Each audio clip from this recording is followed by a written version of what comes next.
Assalamualaikum warahmatullahi wabarakatuh. Jumpa lagi dengan Ibu Ratna Ningsih di materi pembelajaran proyek ilmu pengetahuan alam dan sosial untuk aspek 3, yaitu mengenai energi dan perubahannya.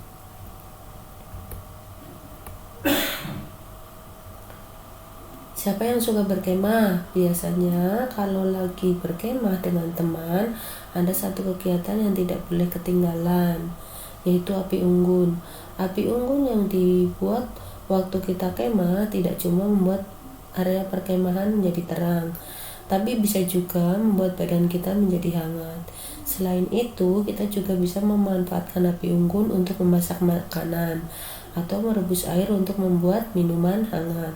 Sementara api unggun yang kita buat itu memancarkan energi, tepatnya energi panas dan energi cahaya, yang berarti kalau kita membuat api unggun, artinya kita juga menciptakan energi panas dan energi cahaya, kan? Tapi tidak seperti itu ya. Api unggun memang memancarkan energi panas dan energi cahaya, tapi bukan berarti kita yang menciptakan energi, karena energi itu sifatnya kekal atau tidak bisa diciptakan dan tidak bisa dimusnahkan. Sesuai dengan hukum kekekalan energi yang berbunyi, energi tidak dapat diciptakan atau dimusnahkan. Energi hanya dapat diubah dari satu bentuk ke bentuk yang lain. Api terbentuk ketika udara seperti oksigen mengalami penggabungan dengan benda yang mudah terbakar atau bahan bakar. Nah, proses tersebut menggunakan yang namanya energi kimia. Kemudian energi kimia tersebut mengalami perubahan sehingga menghasilkan energi panas dan cahaya. Jadi, energi panas dan energi cahaya yang dipancarkan oleh api unggun itu berasal dari energi kimia. Tapi sebenarnya apa itu energi? Mari kita bahas lebih lanjut. Sebelum kita ke energi, kita bahas terlebih dahulu tentang usaha. Sebenarnya usaha itu apa? Menurut Kamus Besar Bahasa Indonesia, usaha adalah kegiatan dengan mengerahkan tenaga, pikiran, atau badan untuk mencapai suatu maksud atau pekerjaan, baik itu berupa perbuatan, prakarsa, ikhtiar, daya upaya untuk mencapai sesuatu. Ada juga istilah usaha menurut fisika, yang artinya adalah besarnya energi atau gaya yang diberikan untuk memindahkan atau menggerakkan suatu benda atau objek. Nah, di sini kita bisa menentukan besarnya nilai usaha yang dilakukan, yaitu dengan menggunakan rumus usaha. Usaha dinotasikan dengan W, yang artinya adalah work dengan satuan joule. Usaha adalah Newton tiap meternya. Cara mendapatkan besaran usaha adalah dengan mengalikan antara gaya dengan jarak yang diakibatkan oleh gaya. Gaya dinotasikan dengan F, yang artinya adalah force dengan satuan Newton, dan jarak dinotasikan dengan S, yang artinya adalah space dengan satuan meter, sehingga diperoleh rumus usaha sebagai berikut. W itu sama dengan F dikalikan dengan S, di mana W itu adalah usaha yang dilakukan, dinyatakan dalam Newton meter atau lebih dikenal dengan Joule.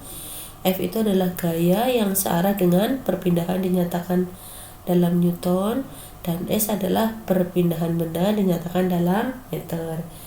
Gaya dan jarak adalah besaran vektor. Sesuai dengan aturan yang berlaku, maka apabila perkalian dot antara vektor maka akan menghasilkan besaran skalar. Maka dari itu usaha adalah besaran skalar. Usaha atau kerja dilambangkan dengan W dari bahasa Inggris work, adalah energi yang disalurkan gaya ke sebuah benda sehingga benda tersebut bergerak. Ini adalah contoh gambar perpindahan yang searah. Berikut Ibu berikan contoh soal untuk perpindahan yang searah. Sebuah benda beratnya 10 Newton berada pada bidang datar.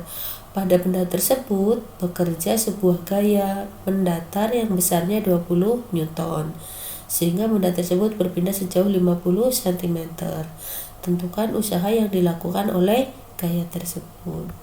Dari soal tersebut diketahui besarnya gaya adalah 20 Newton. Untuk jarak perpindahannya adalah 50 cm atau sama dengan 0,5 meter. Nah, di sini yang mau kita tentukan adalah usaha yang dilakukan. Jadi, untuk menentukan besarnya usaha adalah W sama dengan F dikalikan S. F-nya 20, S-nya 0,5, sehingga diperoleh nilai usaha yang dilakukan adalah 10 Joule. Terus kemudian bagaimana jika dalam perpindahannya membentuk sudut theta? Maka persamanya berubah menjadi W sama dengan F kalikan S dikalikan cos theta, ya. Ini adalah contoh gambar perpindahan yang membentuk sudut terhadap bidang datar, ya. Nah, sekarang Ibu akan memberikan contohnya. Seorang anak menarik mobil mainan dengan seutas tali dengan gaya tarik 30 Newton. Mobil tersebut berpindah sejauh 5 meter. Tentukan usaha yang dilakukan oleh anak tersebut jika yang pertama, tali membentuk sudut 30 derajat terhadap jalan mendatar. Yang kedua, tali membentuk sudut 60 derajat terhadap jalan mendatar. Yang ketiga, tali tegak lurus terhadap jalan mendatar. Dan yang terakhir adalah tali membentuk sudut 120 derajat terhadap jalan mendatar. Mari kita coba menyelesaikan soal tersebut. Untuk yang pertama, diketahui dari soal tersebut adalah gaya, nilainya 30 Newton. Jarak perpindahannya adalah 5 meter. Untuk sudut yang pertama adalah 30 derajat.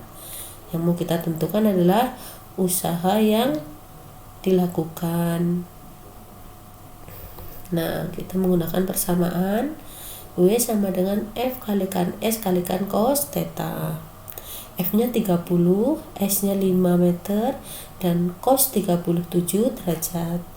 Nah, kita tahu nilai cos 37 derajat itu adalah 0,8. Jadi, kita tinggal menghitung 30 dikalikan 5 dikalikan 0,8, itu hasilnya adalah 120 Joule. Lanjut ke yang kedua. Usaha yang dilakukan ketika membentuk sudut 60 derajat terhadap bidang mendatar. Persamanya masih sama. W sama dengan F kali S kalikan cos 60 derajat. F-nya 30, jaraknya 5, cos 60 adalah setengah, sehingga diperoleh nilai besarnya usaha adalah 75 Joule. Lanjut ke yang ketiga.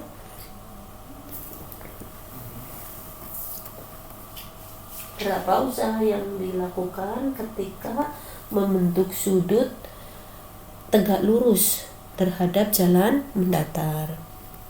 Persamaannya masih sama, W sama dengan F kali S kalikan cos theta. Karena tegak lurus berarti sudutnya adalah 90 derajat. Sehingga diperoleh gaya 30 dikalikan 5 cos 90 itu adalah nilainya 0. Jadi usaha yang dilakukan adalah 0. Yang terakhir adalah berapa usaha yang dilakukan ketika membentuk 120 derajat terhadap bidang mendatar.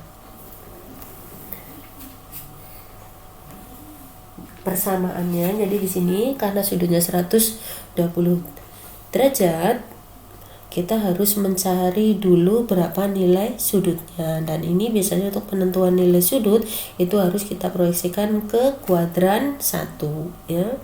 Berikut ini adalah cara mengerjakannya. Untuk mencari cos 120 derajat. Nilai cos 120 derajat ini diperoleh dari 180 derajat dikurangi dengan 120. Jadi nilainya sama dengan nilai cos 60 di kuadran 1. Nilainya adalah setengah cos 60. Karena 120 derajat itu terletak di kuadran 2, nilai cosnya negatif, maka cos 120 menjadi nilainya negatif setengah. Kita lanjut ke menentukan besarnya usaha. Jadi di sini usahanya diperoleh dari W sama dengan F kalikan S kalikan cos 120 derajat. F-nya 30 dikalikan jaraknya 5 dikalikan nilai cos 120 derajat adalah negatif setengah, sehingga diperoleh negatif 75 Joule. Usaha yang dilakukan di sini nilainya negatif. Berarti usaha yang dilakukan oleh gaya tersebut adalah melawan perpindahan benda. Ini bisa saja terjadi karena beberapa hal. Misalnya, usaha yang dilakukan oleh gaya pada saat pengereman. Terus kemudian terjadinya antara gaya gesekan dengan permukaan benda atau gaya berat terhadap benda yang bergerak ke atas. Mungkin itu materi yang dapat Ibu sampaikan untuk pertemuan kali ini. Sekian dan terima kasih. Wassalamualaikum warahmatullahi wabarakatuh.